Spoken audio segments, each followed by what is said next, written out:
ನನ್ನ ಜೀವ ನೀನು ಮುಂದುವರೆದ ಭಾಗ. ರಾಜೀವ್ ಮತ್ತು ಪರಿಮಳ ದಂಪತಿಗೆ ಇಬ್ಬರು ಮಕ್ಕಳು. ಮೊದಲನೆಯವನು ನಮ್ಮ ಕಥಾನಾಯಕ ಅಜಯ್ ಕುಮಾರ್ ಮತ್ತು ಮಗಳು ಅನನ್ಯ. ನಮ್ಮ ಕಥಾನಾಯಕ ಹುಡುಗಿಯರ ಹತ್ತಿರ ಜಾಸ್ತಿ ಮಾತನಾಡುವುದಿಲ್ಲ.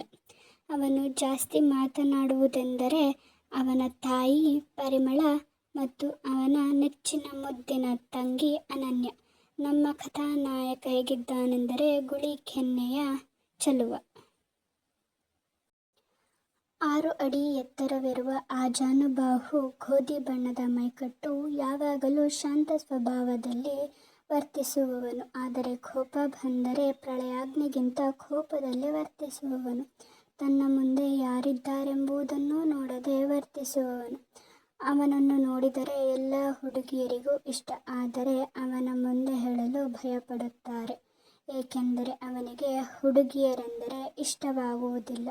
ಈಗ ಅವನು ಅಂತಿಮ ವರ್ಷದ BCom ಪದವಿಯನ್ನು ಮಾಡುತ್ತಿದ್ದಾನೆ.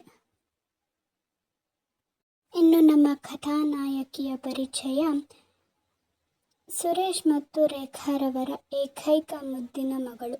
ತಂದೆ ಬ್ಯಾಂಕ್ ಒಂದರಲ್ಲಿ ಕಾರ್ಯನಿರ್ವಹಿಸುತ್ತಿದ್ದಾರೆ. ತಾಯಿ ಸಂಸಾರವನ್ನು ನೋಡಿಕೊಳ್ಳುತ್ತಾರೆ.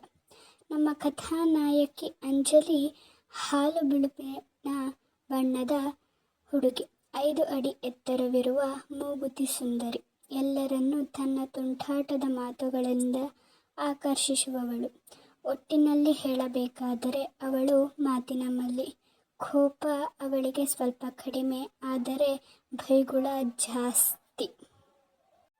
ಎದುರಿಗೆ ಯಾರೇ ಇದ್ದರೂ ಲೆಕ್ಕಿಸುವುದಿಲ್ಲ. ಸದ್ಯಕ್ಕೆ ನಮ್ಮ ಕಥಾನಾಯಕನ ಕಾಲೇಜಿನಲ್ಲಿ ಮೊದಲನೇ ವರ್ಷದ BCom ಅನ್ನು ಮಾಡುತ್ತಿದ್ದಾಳೆ. ಮುಂದುವರಿದ ಭಾಗ.